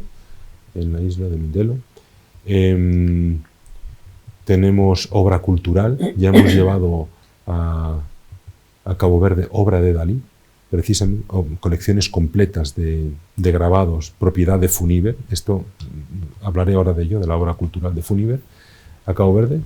Hace justo un año, un poco más de un año, en julio, se celebró la Semana Iberoamericana de Cabo Verde, que fue una iniciativa también con la Embajada de España entonces, a la que le dimos todo el contenido que pudimos desde Funiver, con conferencias, con la presencia de nuestra obra cultural de Dalí y con otras actividades, ¿no?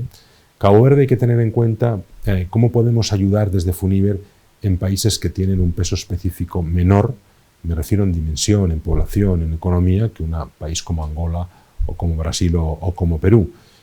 Estudiamos cada caso, porque Funiver se adapta a la realidad socioeconómica de los países y de las personas y a las necesidades del lugar. El ejemplo de Cabo Verde, o quizás el de Santo Tomé y Príncipe, donde también he estado recientemente, un país donde no existe una economía de escala suficiente, por supuesto, para crear una universidad, no tiene sentido cuando ya tienen una universidad y el país tiene 220.000 habitantes nada más. Hablo de Santo Tomé y Príncipe, ¿no? Entonces vemos cómo podemos contribuir y contribuir en un sentido verdaderamente, como decíamos antes, transversal, horizontal. Nosotros podemos apoyar, pero queremos aprender también. Esto es un sistema en el que trabajamos iberoamericanos, iberoafricanos y peninsulares, y españoles y portugueses, para aprender todos de todos y que esa movilidad no sea siempre en un sentido sur-norte, sino también al contrario. Aspiramos a que nuestros alumnos españoles puedan hacer cursos en Angola en su momento, cuando la cuestión esté madura. Entonces voy a qué podemos hacer en países más pequeños. Se estudia el caso. Entonces, en el caso de Cabo Verde hemos tenido obra cultural y estamos dando a conocer la oferta la oferta educativa a distancia de FUNIBER con las mejores condiciones posibles, teniendo en cuenta la realidad socioeconómica del país y también de las personas, ¿no? Por eso FUNIBER articula programas de becas de diferente naturaleza, de colaboración, de excelencia, de económicas, etcétera, para que puedan estudiar o bien presencialmente en nuestra Universidad Europea del Atlántico en Santander, o bien se puedan hacer cursos a distancia en mejores condiciones. En el caso reciente de Guinea Ecuatorial y Santo Tomé y Príncipe, estamos conversando sobre ver cómo contribuir a la formación de cuadros docentes de universidades con formación, con educación y titulación de cursos a distancia, me refiero de posgrado, maestría y doctorado, para futuros cuadros docentes de estas universidades. Se va adaptando a las necesidades de cada lugar. Pero efectivamente, estamos en Cabo Verde, siempre es difícil arrancar, ¿no? Una sede, un proyecto, algo, pero como hemos dicho muchas veces, no somos una empresa y no tenemos nada contra las empresas, pero somos una entidad sin ánimo de lucro. Entonces, si estamos en un país como Santo Tomé y Príncipe o como Cabo Verde, es por verdadera vocación de llevar nuestro proyecto educativo sobre la base compartida de una gran afinidad de civilización entre todos nosotros. Estamos en Santo Tomé y Príncipe y no estamos en otros países del mundo, que podrían tener una lógica económica, pero es que no es esa la nuestra. En el mejor sentido, y lo digo con todo respeto a quienes invierten en otros sitios. Ahora mismo, por ejemplo, FUNIBER es uno de los grandes actores en la enseñanza del español en el mundo, y esto es poco conocido, en la formación de profesores de español como lengua extranjera. En Canadá. En Canadá, pero hemos formado, son datos ya hace tiempo, por lo tanto ahora serán superiores, cantidades mayores, más de 4.000 profesores de español como lengua extranjera, con maestría oficial titulada, en más de 100 países, incluyendo naciones de Asia Central, como Kazajistán quizás. Entonces, esto es algo potentísimo, potentísimo. Y yo planteaba esta idea últimamente en África Ecuatorial, concretamente en Guinea Ecuatorial.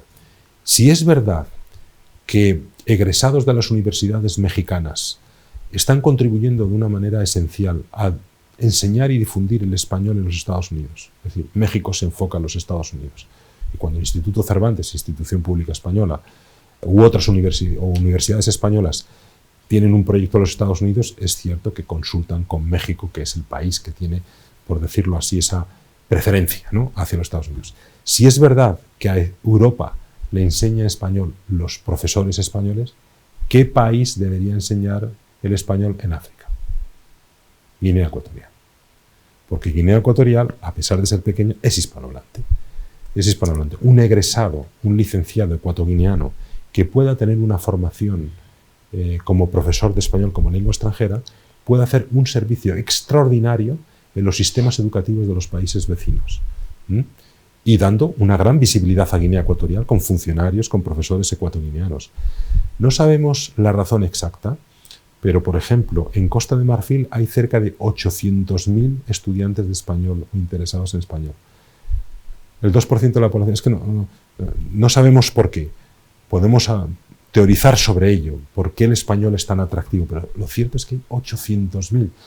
No tenemos profesores en España ni en otros países para ello.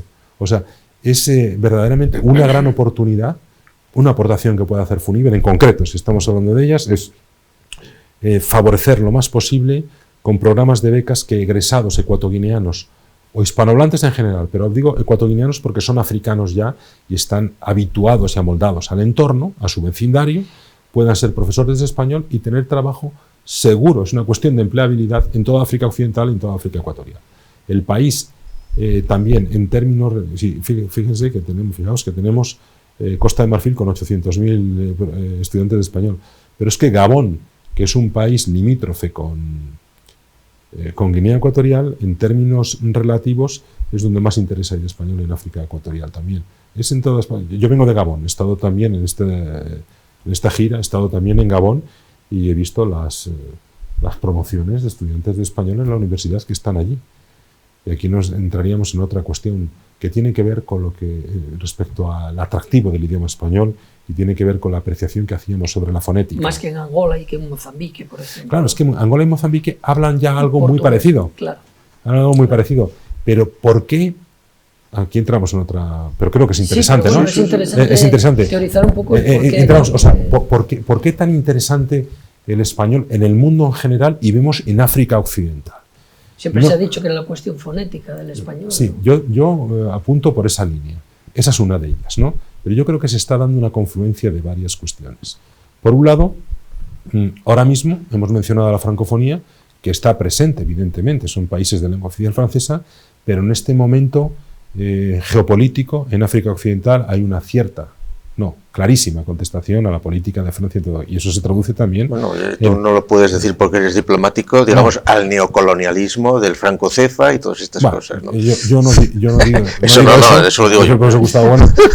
Entonces, es cierto que hay una cierta contestación a todo ello. Ese es un elemento psicológico, un elemento que está ahí.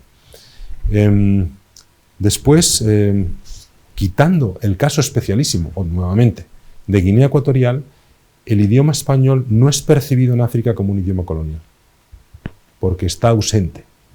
Es percibido como el idioma de Hispanoamérica, del que está enfrente, que es una civilización mestiza, negra, india, mezclada, híbrida. Eso es positivo. Al no ser un idioma colonial, no hay resabios neocoloniales con España, por ejemplo, que es un actor presente en muchos sitios de África, pero no tenemos, o España no tiene esa relación. Y claro, y luego gusta estéticamente, gusta fonéticamente, se vincula a la música y a la cultura iberoamericana, que tiene un componente africano esencial. Y luego la fonética, y aquí aprovecho para decirlo, y lo vengo diciendo mucho tiempo, pero aquí va a quedar grabado, ¿no? En mi opinión, el español es un esperanto natural. Es la lengua cuya escritura, cuya grafía, la transcripción es más directa con su fonética. Nosotros prácticamente decimos lo que escribimos. Eso no ocurre ni con el francés, ni con el inglés, ni con el alemán, ni siquiera con el portugués. Pero ocurre con el español. Entonces es fácil, es claro, es cristalino. Hablado como estamos hablando de categorías así muy generales. Y yo creo que todo esto junto hace del español un idioma muy atractivo. Y hay que decir que todas estas poblaciones, en concreto africanas, tienen una gran facilidad para los idiomas. Son políglatas ya desde el inicio. En Guinea Ecuatorial, el bubi habla español, que es la lengua vehicular y oficial, pero también probablemente habrá Pidgin English. El Pidgin, que es otro... Esto es sabido, pero yo lo he visto, al haber estado ahí recientemente, lo he podido comprender mejor. Claro, es una derivación del inglés que está presente desde principios del siglo XIX y muy potente. Incluso antes de que se instalase fuerte el español en Guinea Ecuatorial, otra gran singularidad de Guinea Ecuatorial. Por lo tanto, son poblaciones políglatas con una gran facilidad y el español es un idioma clarísimo, es un esperanto. Es mi opinión. Creo que puede ser, creo que todos estos elementos juntos hacen que el español sea muy, muy atractivo. Queremos también impulsar, aprovechar este momento, me he referido a la presencia cubana cultural, educativa, en Angola y en los países africanos de lengua portuguesa, donde gran parte de las élites y de las personas más formadas conocen el español bien porque han sido formadas por cubanos o bien porque han ido a Cuba a formarse. Es muy común ello. Habría que aprovechar este volumen de personas formadas que hoy hablan español para que no se deje de hablar español con estos programas educativos específicos, porque estas generaciones dejarán de existir y vendrán otras que nunca aprendieron español. Y aunque son idiomas muy parecidos, pues no es lo mismo. Por ejemplo, el señor embajador de la República de Cabo Verde habla un excelente español, lo estábamos ayer con él, aprendido en Cuba o con Cuba, no lo sé, pero casi todos, ¿no? En fin, como vemos, o sea, según vamos hablando de ello, de esta realidad, de esta tendencia, de esta articulación del mundo ibérico, nos van surgiendo más motivos, ocurre esto allí, el quilombo, refiriéndome a la presencia de un determinado pueblo originario de un reino de Angola que está en una zona de Brasil también está en Colombia. El idioma, en fin, somos una comunidad. Y el común denominador no solamente es el español y el portugués, y la acción ibérica, la acción española y portuguesa, es también África. Somos todos. O sea, esto es lo bueno, que beneficia a todos los países, si me permites. Ahí dice, bueno, pero esto, ¿quién está detrás o a quién le beneficia? Pues a todos, cada uno en su escala. Imaginemos un Brasil en el centro, podemos aquí de repente poner la imagen y verlo, ¿no? Entre los países hispanoamericanos y los países lusófonos africanos, ¿no? ¿Qué oportunidad tiene Brasil verdaderamente para juntar a unos y otros? Y ya que estamos en esta conversación que es cultural y es geopolítica, porque Brasil a veces tiene una visión ambivalente en su política exterior a este respecto, ¿no? Si Brasil es un BRIC, es un país con aspiraciones de influencia global, yo creo, es una opinión y más allá de ser hispanohablante y español, pues yo creo que si Brasil quiere verdaderamente ocupar ese papel, tiene que ser primero el líder de Iberoamérica. Y para serlo tiene que asumir el español como propio. Porque si no, no va a ser un líder global si no lo es de su región. Y para serlo de su región no puede imponer el portugués a todos, sino que tendrá que transar y hablar más español o tal. Y Brasil fluctúa dependiendo de los gobiernos. Ahora entramos en un gobierno favorable al español, el anterior era contrario, ¿no? Entonces, pero Brasil tiene una gran oportunidad. Pero si pensamos en otros países, como ya he mencionado el caso de Guinea Ecuatorial, desde su limitado peso geopolítico, lo que podría hacer Guinea Ecuatorial. Angola, el gran país iberoafricano, que además tiene una geopolítica extraordinaria y que va hasta los grandes lagos de África y es un verdadero equilibrio entre Nigeria y África del Sur. Angola, a todo eso, añade que es el equilibrio entre la anglofonía y la francofonía en África y que se proyecta Iberoamérica, una nueva vía de política exterior para un gran país africano. Cabo Verde, en medio del Atlántico, en la Macaronesia, en esa confluencia entre América, la península ibérica y África, con un idioma criollo, que tiene mucha, de base portuguesa, pero también con mucho español, muchas lenguas africanas. Portugal, que pertenece, como Brasil y Guinea Ecuatorial, a los dos sistemas simultáneamente. Es decir, todos los países, o un Uruguay o un Paraguay, que son Uruguay entre dos gigantes americanos, donde también se habla, además de español, en las zonas fronterizas portugués, en el caso de Uruguay, y que tiene también un origen africano muy importante y muy interesante, muchas veces escondido en la historia, pero que ya está surgiendo de nuevo.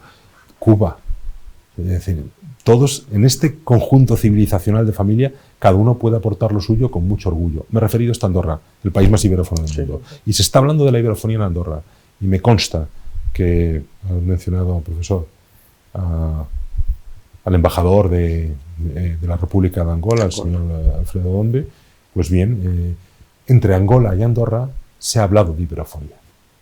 Claro. Son dos países iberófonos y ninguno hispanohablante. Veamos que técnicamente. Veamos qué interesante. Antes hablabas de Marruecos, bueno, es una cosa menor, pero hablabas de Marruecos y efectivamente Marruecos desde más o menos Alucemas hasta Oujda o por lo menos Nador, pues abarca esta área que siempre fue el Marruecos español, la Mauritania tingitana. Sí, exacto. Sí, pero bueno, la Mauritania tingitana también abarca más, coge Argelia y tal, pero esa parte ahí de Marruecos, que siempre se habló español, sin embargo, pues en la actualidad el español ahí, aunque se habla y en algunos sitios te comprenden todavía, sin embargo la presión, claro, ahí el español está luchando más con el francés. Es decir, que la presión en esa zona de Marruecos, no sé, por preguntarte cómo ves Bien, ese nosotros tema. También hemos abierto sede en Tánger, junto a la de Cabo Verde, precisamente, sí, en los dos últimos años, y claramente identificamos el norte como el lugar donde se entiende y se habla español todavía, ¿no? Aspiramos a poder influir en que se siga y se aprenda español en todo Marruecos y poder contribuir a ello. Es un caso diferente, es un caso especial. He tenido la oportunidad de leer recientemente los textos constitucionales del Reino de Marruecos y sus leyes de la diversidad cultural y todo ello. Y igual que he dicho antes lo del español como esperanto, me gustaría también hacer alguna apreciación, quizás que no se ha hablado públicamente sobre ello, pero Marruecos tiene como lengua oficial el árabe, no tiene el francés, aunque el francés es de conocimiento generalizado. Sí. Generalizado, aunque por los cambios cada vez menos políticos que ha habido en los últimos lustros, pues ha habido generaciones que han quedado, según he sido informado, con un conocimiento más limitado del francés, sin que ello signifique que tengan un gran conocimiento de ninguna otra lengua. Por otro lado, la enseñanza universitaria se realiza en francés o en algunas universidades internacionales en inglés también, y ciertas carreras que están muy vinculadas a la civilización islámica en árabe clásico. Entonces hay una situación, digamos, compleja, diversa, que corresponde al Reino de Marruecos determinar cómo se gestiona como ello, ¿no? También es oficial en Marruecos el tamasik, la lengua bereber, ¿no? Técnicamente oficial, ¿no? Y yo me planteo si la Constitución marroquí, esto es una reflexión en alto, es un pensamiento en alto desde una visión puramente académica, no entro en las decisiones de los estados o los que son, ¿no? Si la Constitución marroquí reconoce en su identidad, como lo hace, la dimensión andalusí y la dimensión hebrea, como parte de la propia identidad, además de la árabe, por supuesto, y reconoce que son lenguas oficiales el árabe clásico y el tamasik, ¿no podríamos pensar que la jaquetía, que es la lengua sefardí, la lengua judía, por lo tanto andalusí y hebrea, que está todavía presente en Marruecos, en zonas de Marruecos, no es parte de su propia identidad nacional, como reconoce la propia Constitución? O sea, y al final sabemos que muchas de estas decisiones y cuestiones son formales.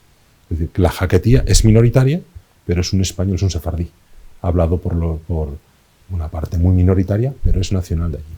Me recuerda pero no podría ser, solo una pregunta que me está surgiendo, que no podría ser que esa dimensión, que se reconoce, esa dimensión andalusí que está reconociendo Marruecos fuese... porque claro, quiero decir... Con voluntad expansiva, ¿quieres decir? Sí, que fuese la dimensión almorávide o almohade, ¿no? Es que... Bueno, en la interpretación que yo hago, creo que es la que se plasma de verdad en la Constitución marroquí, es el origen de los andalusíes que volvieron, de las poblaciones que es esa, no iría más allá, ¿no? Es algo así, pero imaginemos, pensemos, igual, cuando hablamos de esta... Hay un elemento importantísimo en geopolítica, se llama la imaginación geopolítica. Guinea Ecuatorial, consciente o con una mayor consciencia o una mayor planificación o menor, o la que sea, ha tenido una imaginación geopolítica en su contexto, ¿no? Y de esas decisiones que se han tomado allí, pueden venir otras cosas mucho más grandes, que no se habían pensado. Que no se habían pensado, es decir, cuando Guinea Ecuatorial entra en eso no es para vincular a Angola y hacer el mundo ibérico, pero va a ser una consecuencia, o puede serlo, o puede serlo. El hecho de que la Constitución marroquí de repente reconozca como bases de su identidad la andalusí, no la almorávide, sino la que viene para acá, y que tenga como lenguas oficiales, no la europea del colonial, de la potencia colonizadora, sino el árabe y el tamasik.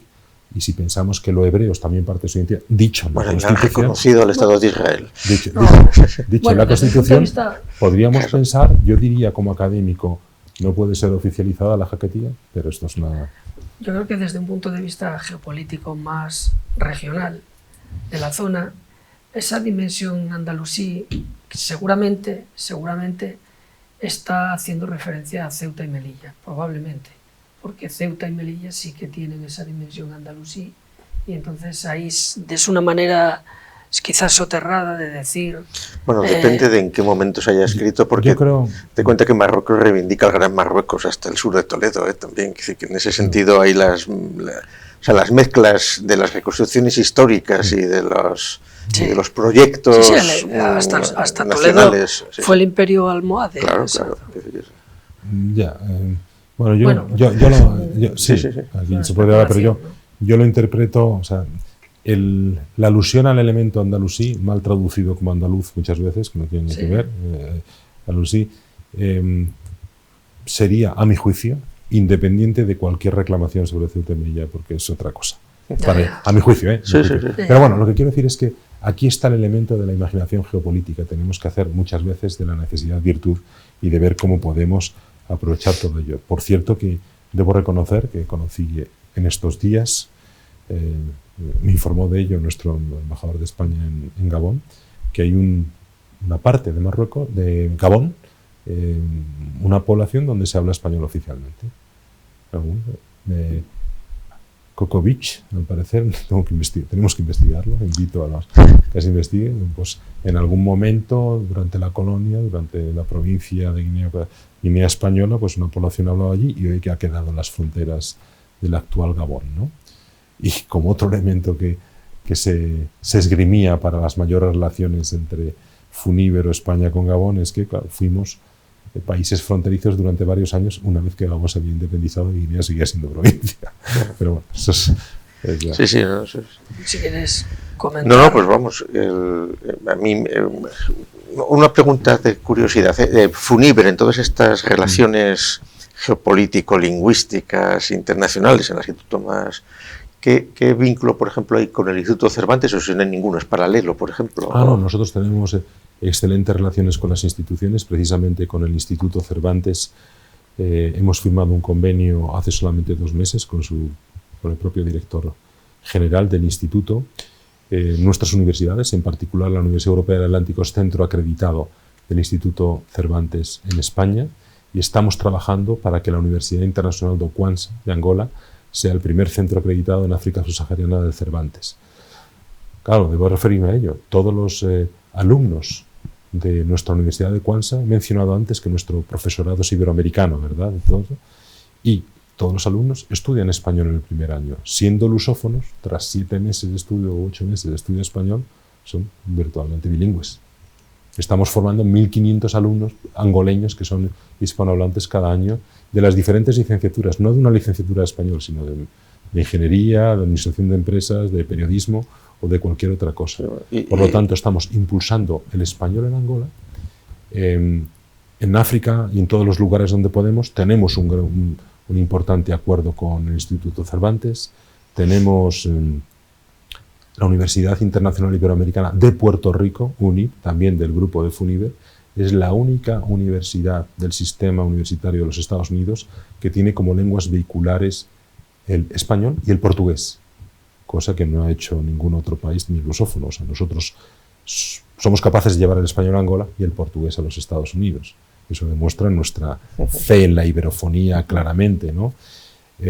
Buenos acuerdos con el Instituto Cervantes. Quiero decir que en próximos días se firmará ya un acuerdo muy, muy importante con la comunidad de países de lengua portuguesa, y tenemos convenios firmados con organismos intergubernamentales iberoamericanos igualmente. Funíbero es un gran actor de ámbito, de naturaleza no gubernamental, pero de presencia muy importante. Sí, la Universidad Europea del Atlántico tiene 10 años, más o menos. Sí. Sí.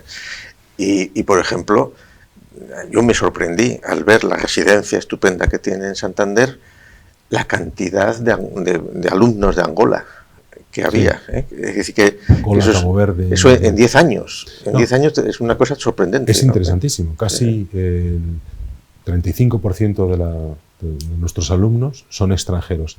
Pero no solamente Erasmus, por los vínculos, bueno, que ya hemos hablado antes, o iberoamericanos desde México hasta Chile, toda Centroamérica, sino África también.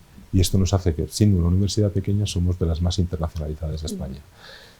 La Universidad Europea del Atlántico. Y la Universidad Internacional de Kwanza, de las más posiblemente la más internacionalizada casi de Angola, ¿no? Por eso también está muy alta en la tabla de clasificación. Bueno, y aquí ya que estamos grabando, para que se sepa, nosotros 3 estuvimos en una cena hace 2 años, cuando empezamos estos asuntos, y allí surgió la posibilidad de llegar a un acuerdo de la Universidad de Kwanza con la Universidad de Oviedo por la Escuela de Minas, y aquello fue un proyecto frustrado porque las autoridades locales no se lo tomaron en serio, y el acuerdo que tiene la Universidad de Kwanza en cuanto a estudios de minas ahora lo tiene con Chile. Lo tiene Sí. con Chile y con la Universidad del Atlántico de Santander. Aquí se desaprovechó Y totalmente. aquí se desaprovechó esa posibilidad que se había brindado y que era Desde útil. nuestra universidad de Funiver, nosotros impulsamos toda la cooperación en todo el sentido. Estamos a disposición de nuestros socios, de nuestra gente de Angola, naturalmente, a disposición de las autoridades del Principado, de aquí y tal. Y ahí nosotros lo intentamos, no sería por nosotros, ¿no? Y quiero decir que además, porque no lo mencioné antes, de esta red, por decirlo así, propia de 6 universidades de Funiver, Funiver tiene una red mucho más amplia, que también es red de Funiver, que está hecha por convenios, ¿no? Tenemos con docenas de universidades en todo el mundo que cursan y titulan programas académicos que nosotros conseguimos generar, ¿eh? O sea que eso también está ahí. Bueno, pero claro, naturalmente ahora, desde hace unos ciertos años que tenemos ya esta especialización en 3 universidades más presenciales, que son Universidad Europea del Atlántico, Angola y la nueva de la Universidad de la Romana, y otras más a distancia, como las 2 universidades internacional iberoamericana de Puerto Rico y de México, más la de Colombia, pues vamos haciendo este juego para poder llegar a todos los estudiantes que lo deseen. O sea, no queremos que nadie se quede fuera del sistema por una razón puramente económica. Yo lo hablaba con autoridades de Santo Tomé y Príncipe y de Guinea Ecuatorial estos días, donde la conectividad es muy compleja. Aparentemente se rompió en las últimas semanas un cable submarino en el Atlántico y está media región sin internet o con una conexión por WhatsApp ínfima, no se podía hablar, ¿no? Entonces, claro, eso te das cuenta de una limitación sustantiva a la hora de una enseñanza a distancia. Pero precisamente Funiver, que es decana en la formación a distancia y la primera que utilizó Internet, porque ya venía utilizando cuando no había Internet, y la primera a utilizar Internet, conoce estos problemas infraestructurales de los países, ¿no? Y sabemos que en un pueblo, una población determinada de Honduras o de Guatemala o de El Salvador, puede haber muy poca conectividad. Por eso todos los materiales de Funiver, como bien sabéis, todos se imprimen y se encuadernan y llegan físicamente al alumno, en el último lugar. Porque no hay que pensar, no hay que dar por hecho de que esa chica que estudia en un determinado lugar de Guatemala va a tener impresora para imprimir 500 páginas, conexión a Internet, etc. Nosotros hacemos que esto le llegue. Y si tiene problemas de conectividad, siempre podrá acercarse a un núcleo que tenga conectividad cada 15 días o cada cierto tiempo para las conexiones, pero va a recibir todos los materiales. Y eso es una de las fuerzas también de la experiencia de Funiver. Es importantísimo. Yo puedo decir que tengo la experiencia de atender a alumnado del curso en Fundamentos en Filosofía y que una de las cosas que más estiman y que más alaban los alumnos es que les llega este material y que tienen ese material con el que operar. Físicamente impreso. Físicamente. Es decir, como dice Gustavo, la edición vegetal. La edición vegetal de los materiales es importantísima. Hemos llegado a tener casi 100 alumnos, 100 matrículas registrados en el Fundamentos de Filosofía de Funiver, y muchos de estos alumnos, pues una de sus mayores preocupaciones, lo que indica el aspecto positivo del envío de estos materiales, era cuándo le llegaban los materiales, o si enseguida se retrasaba el correo en llegar, pues enseguida utilizaban Internet, utilizaban el correo para pedir el material. No, que eso supone para subrayar, porque decían, sí, yo lo puedo mirar por ahí, pero yo prefiero tener los materiales. En ese sentido, hay que darte la razón y reconocer que la cosa es así. No, y eso es un esfuerzo de logística que yo lo he visto en la sede de Funiver en Barcelona, pero que lo hay en otros sitios, de hacer llegar a miles de alumnos los materiales impresos, en muchos casos casi a la medida, ¿eh? Eso es un trabajo de logística y de bien hacer que es fundamental. Sí, claro. Desde luego que detrás hay una labor de numerosísimos redactores y profesores que están programando y construyendo. Somos todo equipos, pero hay que... Pero una vez que se materializa eso y llega a los alumnos, es una de las cosas que, al menos yo comentando con Gustavo, es increíble cómo los alumnos, una de las cosas que más estiman es la calidad, no solo que lleguen los materiales, que no llegan de cualquier manera, sino la calidad de los materiales que llegan, que eso es importantísimo también. O sea que, bueno, una vez más, darte la razón y ratificar el hecho. ¿no? Bueno, se nos ha olvidado, y podemos igual terminar con eso, que la Fundación está colaborando también en el proyecto de curso musical que está haciendo, que hemos hecho un par de asignaturas. Sí. Muy bien, ¿no? Tenemos con nuestra aliada también, la Fundación Hispania y Música, el profesor José Manuel Gálvez, ¿no? Y estamos muy contentos de que se haya podido hacer esa colaboración, música con filosofía, tal. Adelante, estamos todos para sumar. Esto es un proyecto de todos y estamos construyendo un gran espacio de civilización desde los fundamentos de la filosofía, desde la historia, desde la cultura, desde la filología, y eso nos tiene que mover, nada más y nada menos. Entonces, si vamos aprendiendo, y como el saber es acumulativo, no es solamente acumulativo sobre la misma materia, sino que acumulamos al saber, oye, dar los materiales impresos es muy importante. Un detalle que parece pequeño, no lo es. No lo es. Y ya has visto, Gustavo, cómo salen los palés de Barcelona con todo perfectamente es que además editado. Que son kilos y kilos, que al tal puerto de Colombia, este contenedor para el otro, que dice que marca los límites también de Internet y de la claro.